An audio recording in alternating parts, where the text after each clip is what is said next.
Assalamualaikum warahmatullahi wabarakatuh.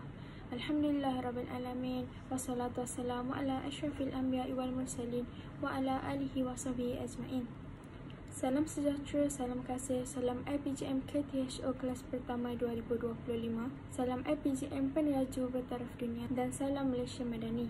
Yang dihormati Dr. Siti Dahlia binti Abdullah, pensyarah bagi kod PMMB 1084, iaitu Asas Tata Bahasa Bahasa Melayu, dan Puan Idawati binti Muin, pensyarah bagi kod BMMB 1094, iaitu Kemahiran Bahasa Melayu. Siswa-siswi serta puan-puan yang saya hormati sekalian, pada hari ini saya, Juwairah binti Kamaruzaman daripada kelas Bahasa Melayu Kumpulan 3, akan menerangkan kepada anda semua mengenai sistem ejaan Bahasa Melayu dan kegramatisan aspek tata bahasa. Tanpa melengahkan masa, mari kita mulai. Sistem ejaan telah mengalami pelbagai perubahan daripada ejaan Jawi kepada ejaan Rumi.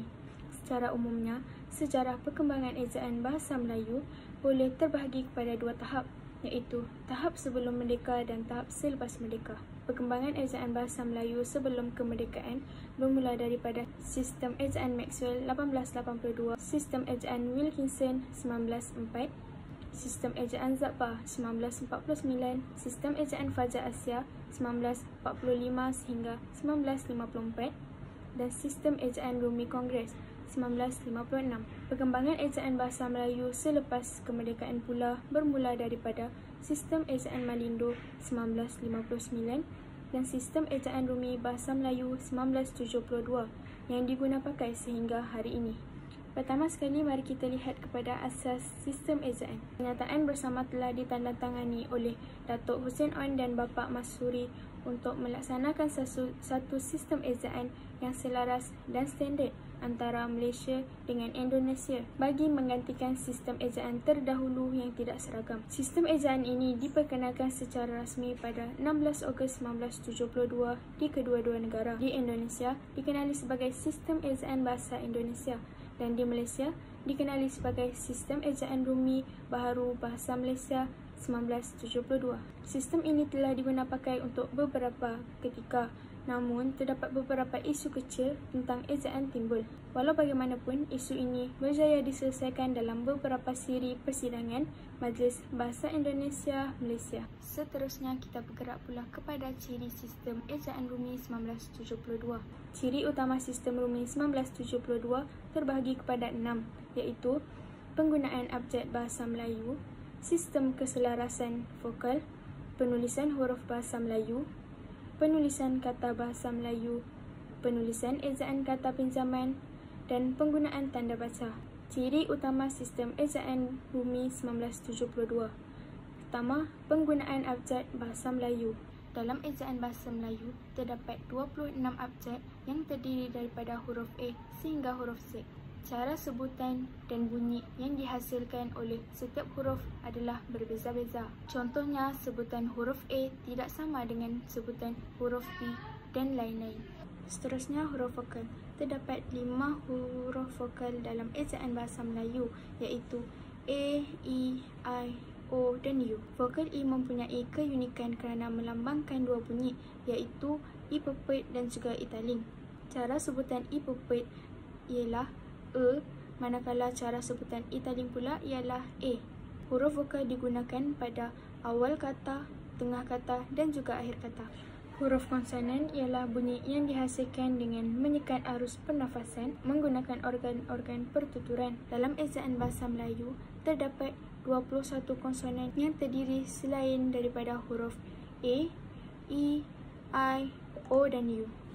Huruf konsonan juga digunakan pada awal kata, tengah kata dan juga akhir kata. Vokal berganding.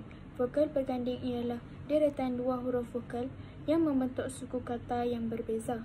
Rentetan dua huruf vokal ini tidak berlaku hentian sebentar atau tidak berlaku geluncuran. Dengan kata lain, vokal berganding dilafazkan sebagai bunyi yang terpisah seperti cahir. Kedua-dua vokal ini terpisah antara suku kata. Terdapat 12 jenis vokal berganding, iaitu AA, AI, AU, OI, IA, IO, IU, UA, UI, EA, IU dan juga IU. Diftong dikenali sebagai vokal rangkap, iaitu penghasilan dua bunyi secara serentak kerana berlakunya geluncuran dalam satu suku kata.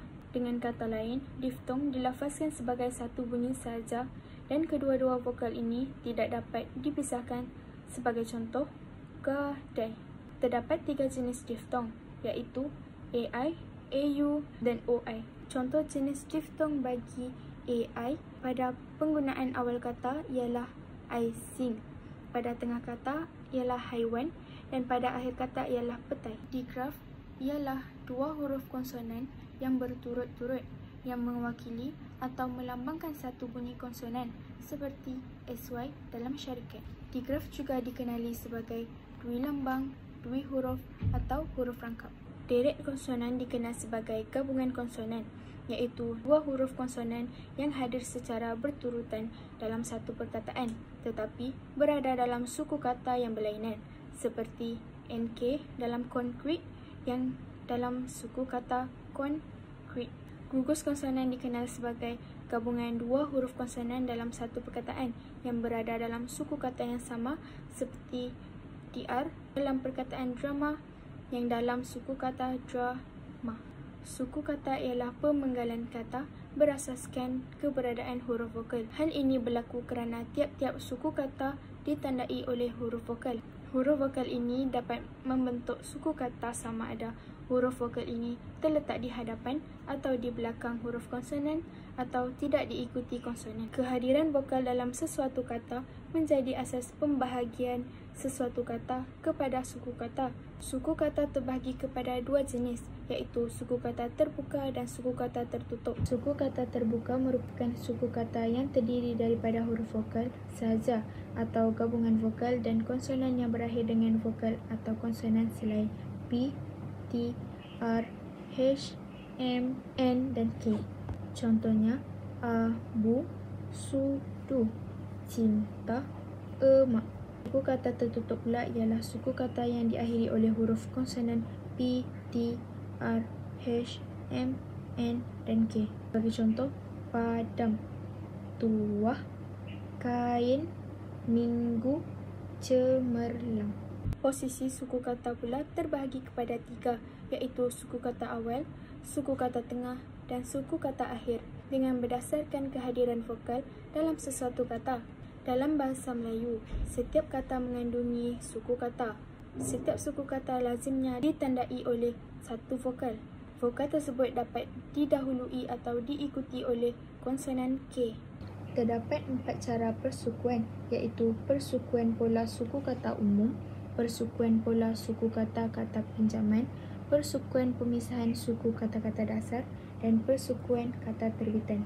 Yang kedua, sistem keselarasan vokal. Dalam sistem ejaan bahasa Melayu, terdapat 2 peraturan bagi pengejaan kata, iaitu sistem keselarasan vokal yang digunakan untuk mengeja kata dalam bahasa Melayu dan kekecualian sistem keselarasan vokal yang digunakan untuk mengeja kata pinjaman atau unsur serapan. Sistem keselarasan vokal ialah kesesuaian 2 huruf vokal yang membentuk 2 suku kata pada kata dasar, yakni pasangan antara 2 huruf vokal pada suku kata pra-akhir dengan huruf vokal pada suku kata akhir tertutup.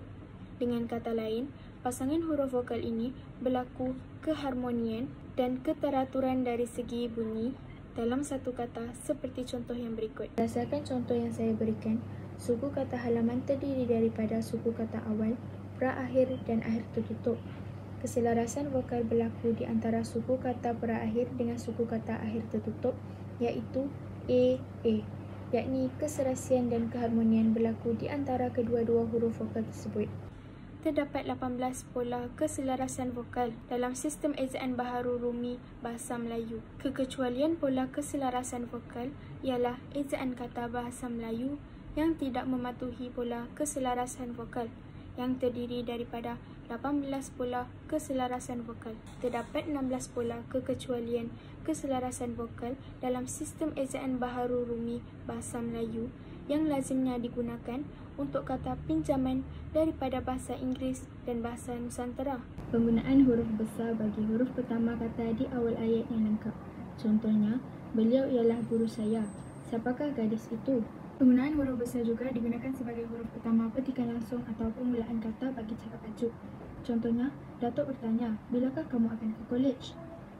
Mengapakah engkau menangis? Tanya Hamid.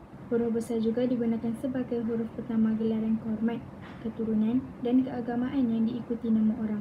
Contohnya, Haji Abdul Razak, Tengku Abdullah, Raja Ali Haji. Huruf condong dalam cetakan digunakan untuk menegaskan atau mengkhususkan huruf, bahagian perkataan atau kelompok perkataan. Huruf condong dalam cetakan digunakan untuk menulis nama buku, majalah dan surat khabar yang dikutip dalam karangan.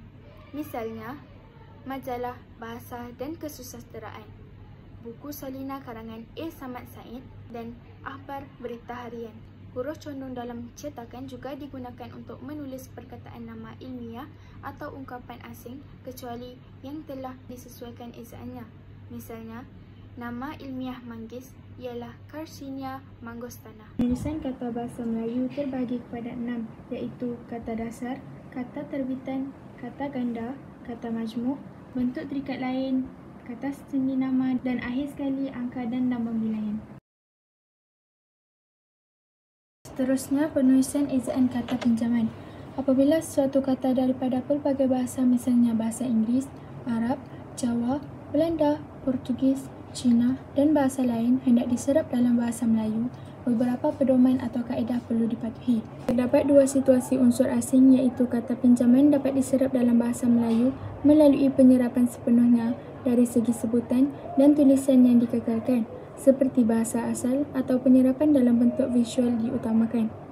Beberapa pedoman dan kaedah yang digunakan untuk penulisan ejaan kata pinjaman, seperti contoh yang berikut.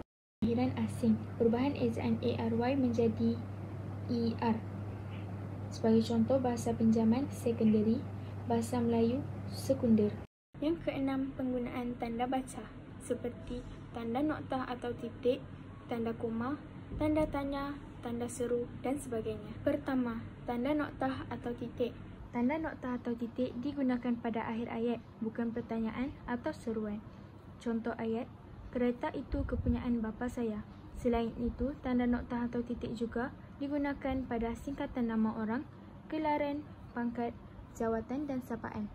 Contoh ayat, penulis buku itu ialah C.W. Lee. Tanda koma bertitik digunakan untuk memisahkan bahagian ayat yang sejenis dan setara. Contohnya, giginya sakit, dia tidak mahu ke klinik. Pada baris kedua pantun 4 kerat. Contohnya, kalau ada jarum patah, jangan disimpan di dalam peti. Kalau ada silap dan salah, jangan disimpan di dalam hati.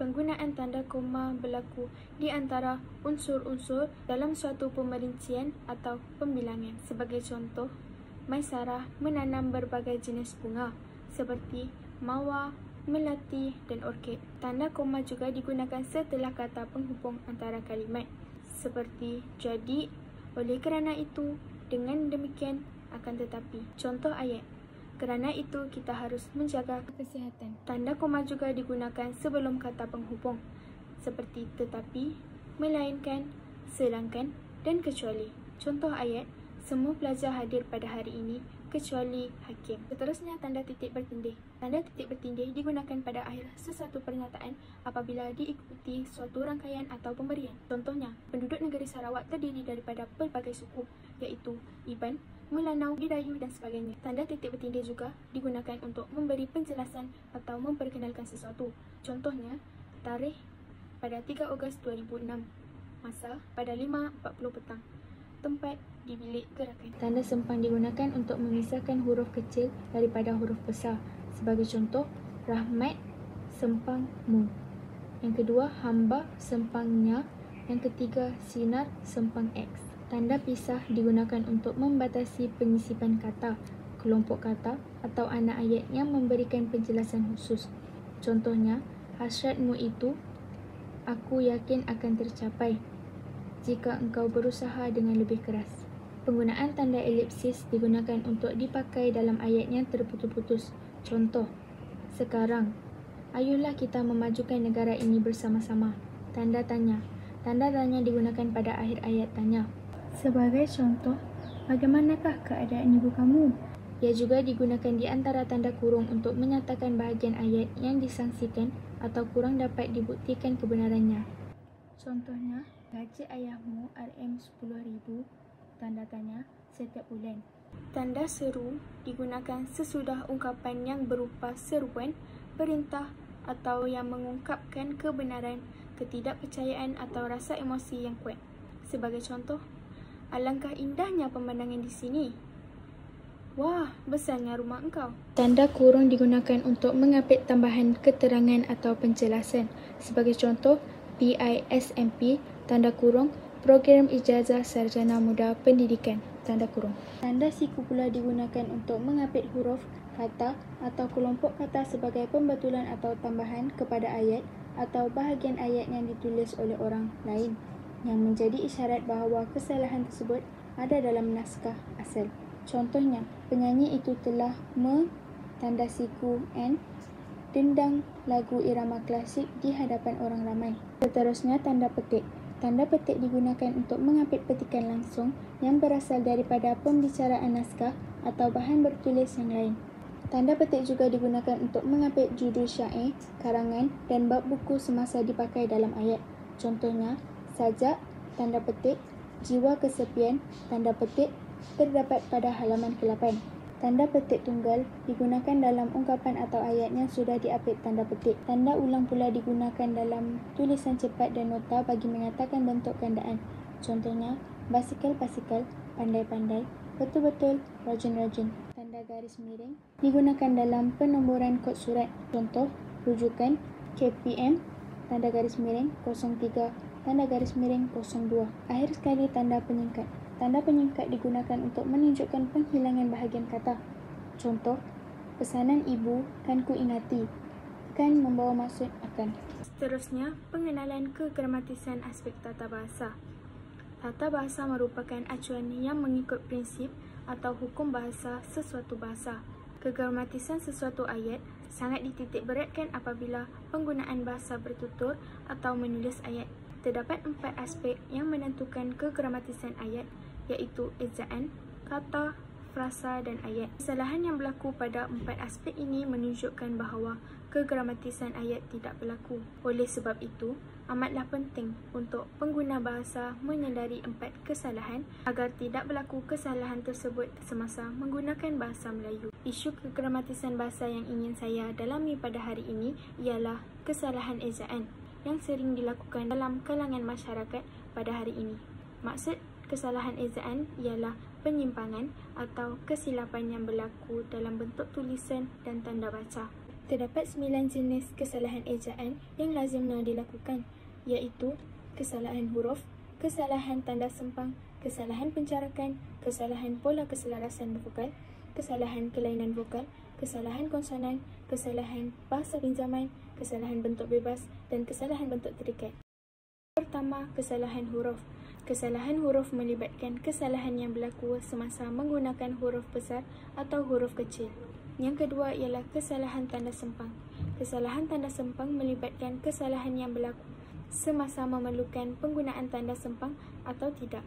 Sebagai contoh, sampah, sempang, sarap merupakan ejaan yang salah. Ejaan yang betul pula ialah sampah, sarap. Ejaan sampah sarap ditulis berjarak kerana bertaraf frasa. Kesalahan penjarakan. Kesalahan penjarakan melibatkan kesalahan yang berlaku semasa sesuatu bentuk ejaan perlu dijarakkan atau dirapatkan. Kesalahan pola keselarasan vokal melibatkan kesalahan yang berlaku semasa menggunakan 18 pola keselarasan vokal. Kesalahan kelainan vokal melibatkan kesalahan yang berlaku semasa ejaan yang menggunakan 8 kelainan vokal yang bertetapan. Kesalahan konsonan melibatkan kesalahan yang berlaku semasa ejaan yang menggunakan konsonan yang bertetapan. Sebagai contoh, ejaan yang salah, beda. Ejaan yang betul, beza. Konsonan yang betul ialah Z, bukannya D. Seterusnya, kesalahan bahasa pinjaman. Kesalahan bahasa pinjaman melibatkan kesalahan yang berlaku semasa menggunakan bahasa pinjaman yang disesuaikan berdasarkan bahasa Melayu, sama ada dari segi pengekalan huruf asal, penukaran huruf pangkat atau gabungan konsonan tertentu. Kesalahan bentuk bebas. Kesalahan bentuk melibatkan kesalahan yang berlaku semasa menggunakan ejaan yang memerlukan rujukan khusus seperti kamus kerana ejaannya tidak selaras dan tiada ketetapan. Segala titah tuanku akan hamba laksanakan, kata Hang Nadim kepada Raja Kasim, merupakan ejaan yang salah. Ejaan yang betul ialah segala titah tuanku akan patik laksanakan, kata Hang Nadim kepada Raja Kasim. Kata hamba digunakan ketika berbicara dengan rakyat yang setara, manakala patik digunakan ketika berbicara dengan raja. Kesimpulannya, terdapat banyak ilmu pengetahuan mengenai sistem ejaan bahasa Melayu dan isu kegramatisan bahasa Melayu yang kurang diperkatakan oleh orang Melayu pada masa sekarang. Perkara ini perlulah dititik beratkan oleh orang Melayu kerana bahasa Melayu merupakan bahasa ibunda kita dan juga bahasa tanah air kita. Mereka sanggup bermati-matian dan sanggup berjuang untuk mempertahankan bahasa Melayu di negara Malaysia ini. Jadi, kita sebagai rakyat Malaysia juga perlulah bertanggungjawab untuk mempertahankan bahasa Melayu pada zaman sekarang. Hal ini juga bagi mengelakkan sejarah hitam berulang kembali, iaitu penjajahan semula di negara kita. Oleh itu, sebagai siswa guru yang bakal menjadi pendidik anak bangsa bahasa Melayu, kita perlulah cakna dan mengambil berat mengenai kesilapan ejaan bahasa Melayu serta isu-isu kegramatisan bahasa Melayu seperti yang sering berlaku pada hari ini. Hal ini agar kita dapat membetulkan kesilapan murid-murid kita di sekolah pada kemudian hari. Oleh itu, kita mestilah sentiasa berpegang kepada prinsip betulkan yang biasa dan biasakan yang betul.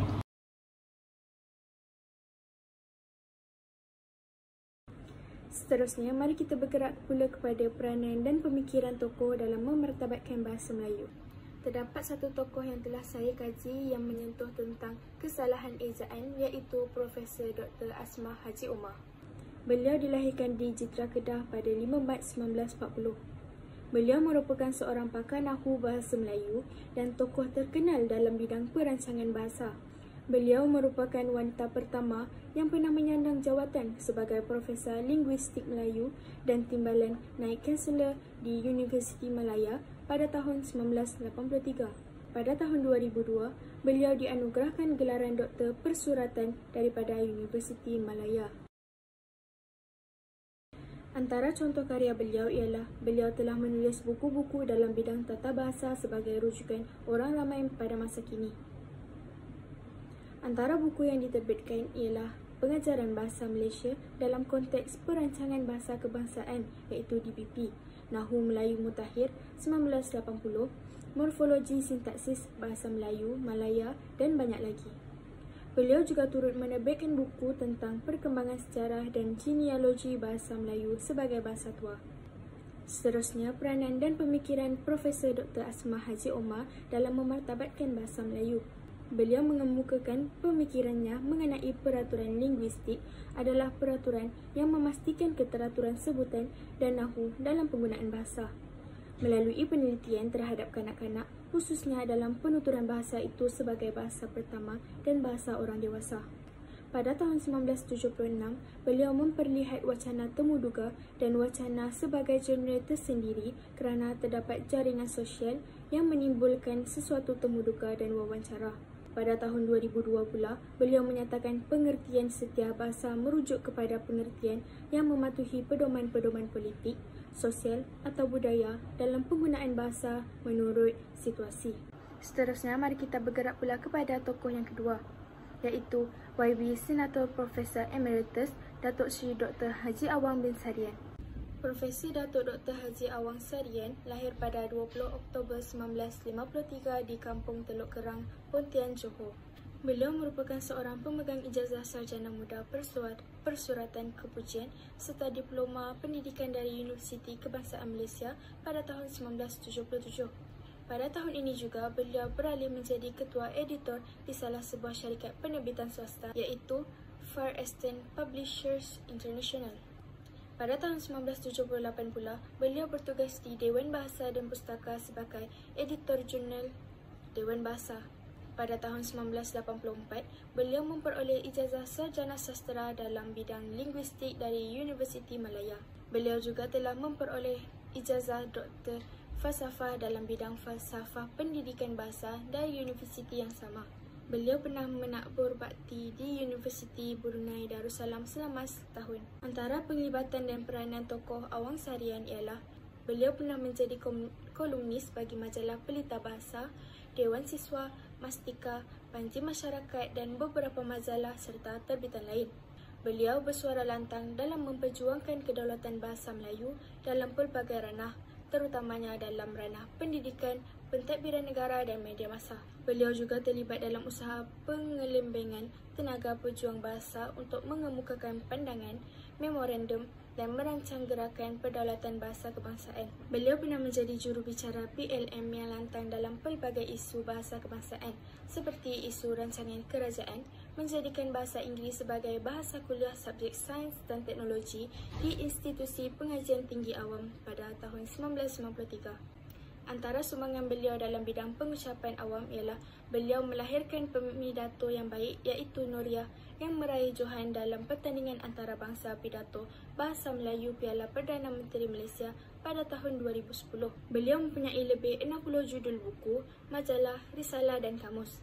Selain menulis buku ilmiah, beliau juga menghasilkan buku teks Bahasa Melayu, Sejarah dan Tata Rakyat, buku pedoman bahasa dan menghasilkan kamus pelajar sekolah rendah dan sekolah menengah. Beliau memperkasakan penggunaan bahasa yang teratur dan berkesan terutamanya dalam urusan rasmi. Beliau bergerak ke seluruh negara untuk memberi ceramah dan taklimat kepada pendidik dan pegawai pendidikan. Buku sebutan baku dan ejaan Rumi menjadi rujukan penting kepada guru dan pelajar bahasa Melayu. Beliau juga memberi ceramah motivasi akademik kepada pelajar, bimbingan teknik belajar dan strategi menghadapi peperiksaan. Riwayat hidup YB Senator Profesor Emeritus Datuk Seri Dr. Haji Awang bin Seharian sebagai ahli dan pejuang bahasa dirakamkan dalam Ensiklopedia Sejarah dan Kebudayaan Melayu terbitan Dewan Bahasa dan Pustaka.